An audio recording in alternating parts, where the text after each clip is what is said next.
اللہ تعالیٰ آگے قرآن میں فرماتے ہیں فلولا اذا بلغت الحلقوم، اللہ کہتے ہیں یہ باتیں میں بتا رہا ہوں یہ میں تھوڑی خود کہہ رہا ہوں، یہ باتیں یہ کون کہہ رہا ہے بھائی؟ یہ تو اللہ کہہ رہا ہے، یہ تو اللہ کہہ رہا ہے۔ تو قرآن آگے کیا کہتا ہے؟ فلولا اذا بلغت الحلقوم، اللہ کہتے ہیں ایک ٹائم ایسا بھی آتا ہے، ابھی تو مزے میں ہو، جب تمہاری جان کہاں تک پہنچے گی؟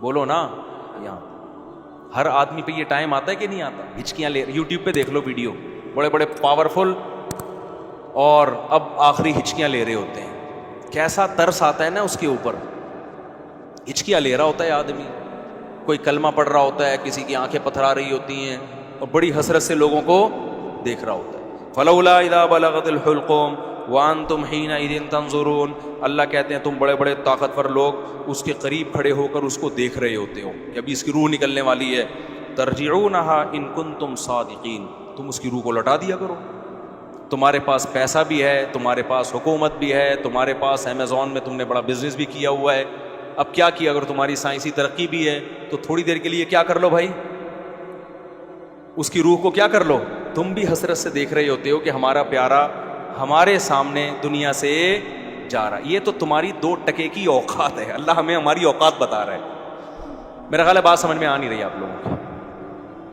میرے اندر تو بھائی اتنے ہی پھیبڑے ہیں جتنا میں سمجھ، مجھے غصہ اس لیے آ گیا کہ پہلے بھی زنا ہوتا تھا، کم چھپتے تھے لوگ کہ پکڑے نہ جائیں، اب پوری یونیورسٹیوں میں لڑکے لڑکیوں کی بسیں بھر بھر کے جا رہی ہیں تفریح کے لیے، باپ خود اجازت دے رہا ہے، بھائی تمہاری اپنی لائف ہے بیٹا، تم اگر بھنگن چمارن بننا چاہو تو ہم کون سا شریف لوگ ہیں، ہم بھی بھنگی اور چمار ہیں، بزبان حال وہ یہ کہہ رہا ہوتا ہے۔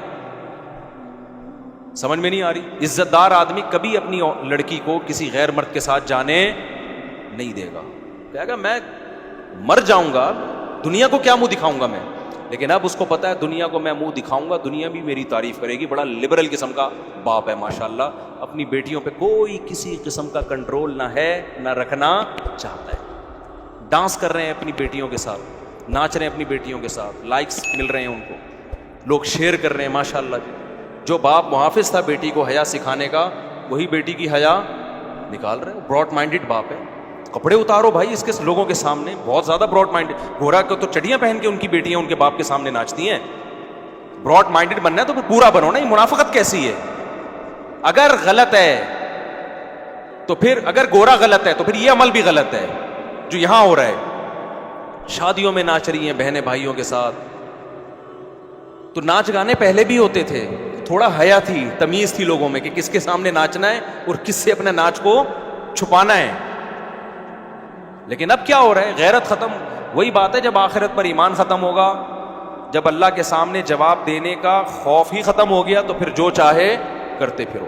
تو قرآن کہہ رہا ہے ایک وقت آتا ہے جب تمہاری جان کہاں پہنچتی ہے؟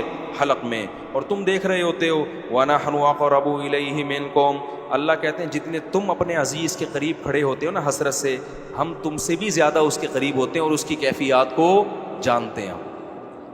فلولا ان کنتم غیر مدینین، اللہ کہتے ہیں اگر تم یہ سمجھتے ہو تمہارے اوپر کسی کا کنٹرول ہی نہیں ہے، آزاد ہو، بڑے پاورفل ہو، ترجعونہا ان کنتم صادقین، تو آج اپنی طاقت کا استعمال کرو، یہ تو تمہارا عزیز ہے، تمہارا معشوق ہے، اس کی جدائی تو تم برداشت کر نہیں سکتے، اس کو مرنے سے روک لو۔ پھر سارے ڈاکٹر عاجز آ جاتے ہیں کہ نہیں آ جاتے؟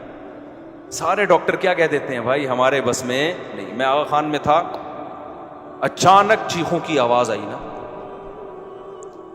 اچانک عورتیں مردوں کی چیخوں کی آواز آئی، میں ایک دم ڈر گیا، کیا ہوا؟ پتہ چلا جی ان کے والد صاحب ان کی ڈیتھ ہوئی ہے، آئے تھے تھوڑی دیر پہلے بالکل ٹھیک ٹھاک تھے بستر پہ، اچانک کوئی ہارٹ اٹیک ہوا یا برین ہیمریج ہو، کیا ہوا بہرحال، تو وہ ان کو توقع نہیں تھی کہ ہمارا باپ ایسے بھی جا سکتا ہے، تو بچیاں بھی رو رہی ہیں۔ میں نے کہا یار یہ دیکھو، کہ میں نے ایسے موت کے بہت سارے واقعات دیکھے، گلی میں گزر رہے ہیں چیخو پکار کی آواز آئی، کیا ہوا بھائی؟ پتہ چلا جی ڈیتھ ہو گئی۔ کتنے سال رشتے آپس میں ٹائم گزارتے ہیں اور جدا ہونے میں چند سیکنڈ بھی بولو نہیں لگے، اور پھر روتے 3-4 دن تک ایسے ہیں جیسے بڑا غم ہوا ہے، اور 3-4 دن کے بعد 20-20 30-30 سال پرانے رشتوں کو ایسا بھولتے ہیں جیسے زندگی میں کبھی رہنا نصیب ہی نہیں۔ یہ ہے وہ دنیا جس کے پیچھے انسان کس کو ناراض کر رہا ہے؟ خدا کو ناراض کر رہا ہے. تو قرآن کہتا ہے اس کی جان لوٹا کے دکھاؤ. فَأَمَّا إِنْ كَانَ مِنَ الْمُقَرَّبِينَ, اللہ کہتے ہیں اب یہ میرے پاس آ گیا ہے, اب یہ تمہاری کسٹڈی سے نکل گیا, اب میں بتاتا ہوں اس کے ساتھ کیا ہونے والا ہے. سمجھ رہے ہو نا؟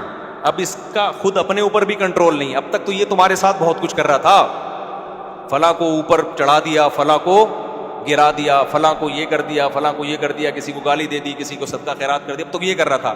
اب اس کے ساتھ میں کروں گا جو بھی ہوگا, تمہارا بھی کنٹرول ختم اور خود اس کا بھی اپنے اوپر سے کنٹرول ختم. فَأَمَّا إِنْ كَانَ مِنَ الْمُقَرَّبِينَ, اللہ کہتے ہیں یا تو یہ نیک لوگوں میں سے تھا, ساری زندگی اس نے مجھے یاد رکھا, میرے احکام کو فالو کیا, فَرَوْحٌ وَرَيْحَانٌ, تو اس کے لیے خوشبوئیں ہیں, وَجَنَّتُ نعیم, اور خوشخبریاں ہیں ہمیشگی کے باغات کی.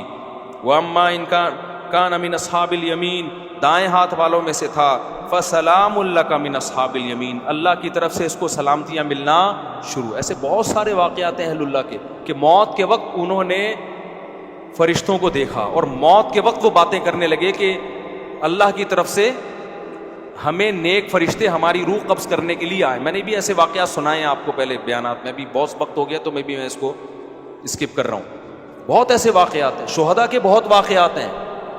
میرے والد صاحب نے بتایا کہ ایک قاری صاحب ہندوستان میں قرآن پڑھایا کرتے تھے, ساری زندگی ان کے نا بچوں کو قرآن پڑھانے میں گزری. موت کے وقت نا ان کی جسم سے روشنی کا گولا نکل کے گیا, سب نے دیکھا جتنے لوگ.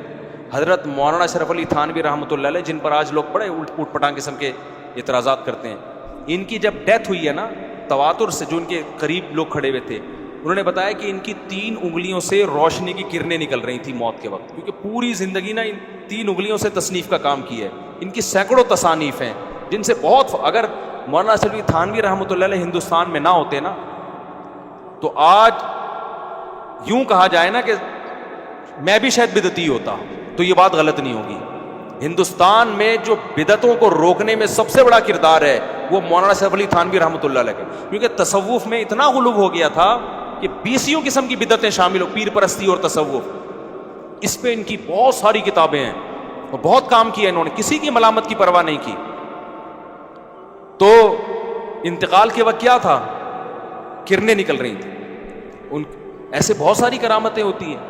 تو قرآن کہہ رہا ہے فروح و ریحان و جنت نعیم واما ان کان من المکذبین الضالین, اور اگر گمراہ لوگوں میں سے تھا تو اس کو بتا دیا جاتا ہے فنزل من حمیم, تیرا ٹھکانہ کھولتا ہوا پانی ہے جو تجھے پلایا جائے گا, وتصلیۃ جحیم, اور بھڑکتی ہوئی آگ ہے جس میں تجھے داخل کیا جائے گا. آخر میں اللہ اس صورت میں کہتے ہیں ان ھذا لہو حق الیقین, اے لوگو یہ جو باتیں ہم کر رہے ہیں ان کو سیاسی بیان نہ سمجھو, یہ یقینی باتیں ہیں. فسبح باسم ربک العظیم, اپنے رب کی کبریائی بیان کرو جو بہت عظمت والا ہے. تو یہ سورہ واقعہ کا حاصل ہے جو میں نے آپ کے سامنے بتایا.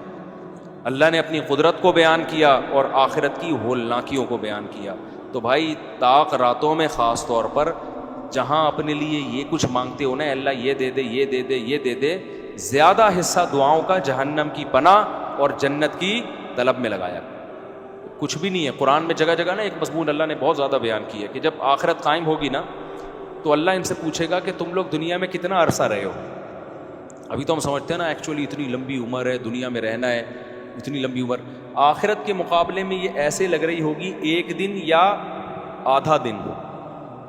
قال کم لبثتم فی الارض عدد سنین, قرآن کہتا ہے ہم ان سے پوچھیں گے بتاؤ تم دنیا میں کتنا عرصہ رہے ہو, تو وہ جواب میں کہیں گے لبثنا یوما او بعض یوم, اے اللہ 1 دن یا آدھا دن, 1 دن رہے یا آدھا دن.